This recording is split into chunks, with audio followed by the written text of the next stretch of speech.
Dans cette vidéo-ci, nous allons explorer plus en profondeur le mythe de la normalité, selon Gabor Maté. Qu'est-ce que le mythe de la normalité? C'est beaucoup de choses, mais on va focuser sur l'aspect j'ai eu une enfance normale. Je ne sais pas si vous avez déjà entendu ça, si vous avez déjà dit ça. Moi, je trouve ça très drôle parce que quand j'ai entrepris le processus de la psychothérapie, je l'ai dit fréquemment. Au début, je disais non, non, commençons dans l'adolescence, c'est là que tout se gâte. Pas besoin de s'attarder à l'enfance. J'ai eu une enfance normale. Une enfance normale. Qu'est-ce que ça veut dire? Pensez à tout ce qu'on balaye sous le tapis avec cette expression. Une enfance normale. Beaucoup de gens le disent. Situation confortable. Hein, j'ai pas été battu, j'ai pas été violé, beaucoup d'amis. Pas besoin de parler de l'enfance. Il y a un concept qui émerge de plus en plus. Hein. Il y a le traumatisme avec un T majuscule et il y a les traumatismes avec les T minuscules. C'est les petits traumatismes. Prenons quelque chose de simple. Il y a deux enfants dans la famille. Un enfant reçoit plus d'attention que l'autre. Ah, t'es donc bien bon, t'es donc bien fantastique. Et là, on reproche l'autre. Tu pourrais pas être plus comme ton frère. Tu pourrais pas être plus comme ta sœur. Tout ça, ça s'accumule hein, dans notre discours interne, dans notre image personnelle de nous-mêmes. On peut dire, ah, ce n'est pas un viol, hein, ce n'est pas la guerre, mais ça traumatise. Il faut être de plus en plus conscient du traumatisme dans notre société. Pensez de plus en plus à l'amour que vous avez reçu.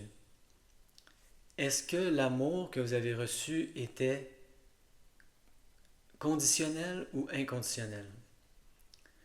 Quand on est bébé, beaucoup de gens reçoivent de l'amour inconditionnel. On aime les bébés, c'est tout. Ils n'ont pas besoin de rien faire. Il y en a même qui font caca sur eux-mêmes, puis ça ne me dérange pas, on les nettoie. Amour inconditionnel. Mais là, plus que les années avancent, plus qu'il commence à y avoir des conditions sur l'amour, sur l'affection, sur l'attention qu'on donne. Et là, commençons à réfléchir de plus en plus à ce que ça crée comme dommage dans la psyché. À quel point ça peut commencer à provoquer de plus en plus d'autocritique, à quel point ça peut engendrer le perfectionnisme. Si l'amour est conditionnel, il va falloir que je performe, peu importe, académiquement, dans l'athlétisme, pour recevoir cette attention, pour recevoir cet amour. Et ça crée une espèce de manque en la personne. La personne ne peut jamais se sentir, et c'est mon cas, comme si elle est assez, comme si elle vaut la peine d'exister, sans avoir à accomplir quelque chose pour prouver qu'on mérite d'exister, qu'on n'est pas un gaspillage d'espace. Et ça, on rencontre ça dans la plupart des familles. Quand je regarde la plupart des familles, l'amour des parents, habituellement, n'est pas inconditionnel. L'amour est conditionnel. Et dans la formation de la douleur chronique, cette espèce de sentiment de ne pas être assez et d'être très autocritique est vraiment une des grosses sources de la douleur chronique. Il faut vraiment commencer à s'ouvrir à ces choses-là. Et ça, c'est dans une maison supposément normale. Maintenant, prenons une maison moins normale, où tout le monde reconnaît qu'il y a des traumatismes. Peut-être des traumatismes avec un T majuscule. Qu'est-ce qui se passe dans cette maison-là? Peut-être que les parents ne sont pas équipés à élever des enfants. Et là, qu'est-ce que ça fait, ça, dans l'esprit de l'enfant? L'enfant se dit, est-ce possible que je sois élevé par des gens totalement incompétents? C'est totalement inconcevable, c'est effrayant comme possibilité. Qu'est-ce qui est moins effrayant? C'est ma faute. Ah, c'est ma faute. C'est pas que mes parents sont incompétents. C'est trop dangereux comme idée. Ça veut dire que personne n'est en charge de moi. Ce n'est pas que mes parents sont incompétents, c'est que c'est moi qui ne fais pas les choses comme il faut. Et c'est pour ça que ça va mal. Et on prend le blâme. Il faut commencer de plus en plus à observer ces mécanismes dans la formation de la douleur chronique. Qu'on ait eu des parents incompétents qui nous ont donné des traumatismes avec un T majuscule, et là qu'on a commencé à se blâmer, ou qu'on ait eu des parents supposément compétents qui ont fait de leur mieux, mais malheureusement, comme la plupart des parents, nous donnaient un amour conditionnel, à quel point ça aussi, ça crée un sentiment d'insuffisance.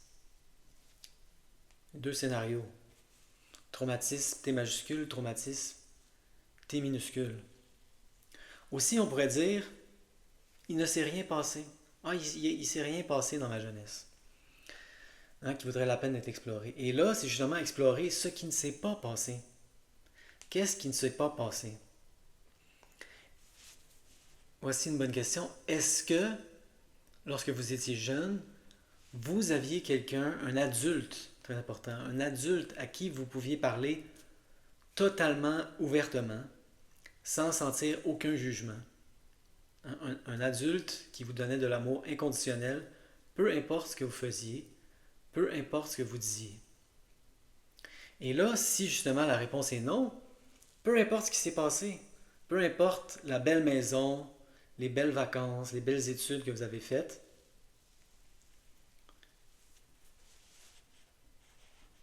il y a quelque chose qui manquait. Et c'est là que la crise d'adolescence, d'un coup, ne sort plus de nulle part. Évidemment, le test est toujours, quand les gens disent j'ai eu une belle enfance, c'est toujours de demander, c'est très cliché, c'est très classique maintenant, si vous aviez un enfant et qu'il vivait la même enfance que vous, est-ce que vous seriez content pour l'enfant ou est-ce que vous essaieriez d'intervenir? La réponse change, pivote souvent. Oh non, j'ai une belle enfance. Est-ce que vous voudriez que votre enfant ait la même enfance? Ouf, ouf, non, peut-être pas. Et voilà, et voilà. Mais qu'est-ce que tout cela a rapport avec la douleur chronique? Beaucoup. Hein, il faut commencer à explorer de plus en plus les mécanismes qui font qu'on sent qu'on n'est pas assez, qu'on s'autocritique. L'autocritique est un des plus gros mécanismes de la douleur chronique. Donc pourquoi je m'autocritique? Parce que mes parents étaient incompétents et je me suis dit, c'est de ma faute, c'est de ma faute, ça ne peut pas être leur faute, c'est impossible que personne ne puisse prendre soin de moi. Est-ce que c'est de là que vient votre autocritique ou de bons parents qui ont essayé de bien faire, mais où on sentait que l'amour n'était pas inconditionnel, qu'il y avait des conditions à rencontrer pour être aimé, pour être apprécié. Et là, évidemment, enclenchons le mécanisme de l'autocritique qui peut aller jusqu'à son extrême, le perfectionnisme. Si je peux enfin être parfait, peut-être qu'ils m'aimeront enfin. La perfection est inatteignable, évidemment, et même si on l'atteignait, ça ne comblerait pas ce sentiment de manque que nous avons en nous.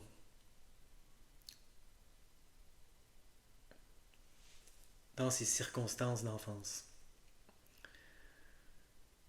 Donc, c'était une vidéo intéressante. Moi, je trouve que peut-être c'est difficile pour vous de voir le lien avec la douleur chronique. Il y en a. Il y en a. Commencez à observer de plus en plus les mécanismes. Il y a une crise d'adolescence. D'où elle sort, cette crise d'adolescence? Ah, de nulle part, j'ai eu une belle enfance. Non, non, observons, reculons. Il y a des symptômes qui émergent. Tout d'un coup, comme ça, de nulle part, on dirait. Ça ne sort pas de nulle part.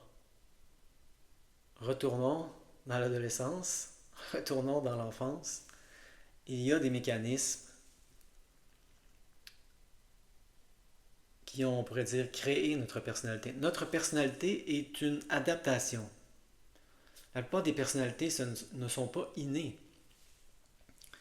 On développe des stratégies qui ont été utiles à un certain point, mais le problème avec ces mécanismes-là, c'est que ils sont difficiles, voire impossibles à désengager. Et là, la stratégie fonctionnait pendant une période, mais elle nous nuit à l'âge adulte.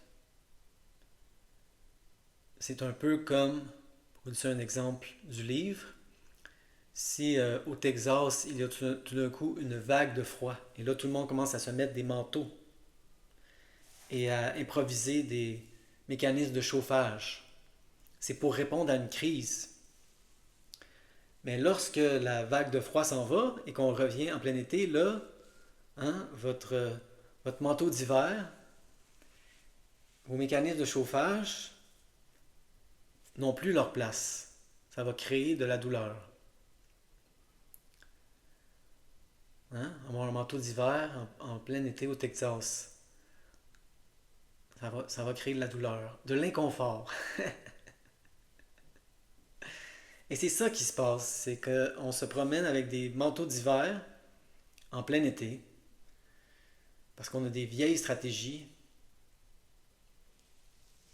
d'enfance pour gérer ce qui se passe en ce moment, et non seulement elles ne fonctionnent plus, mais elles nous nuisent. Et il faut s'ouvrir de plus en plus à ça pour faire un travail de guérison profond.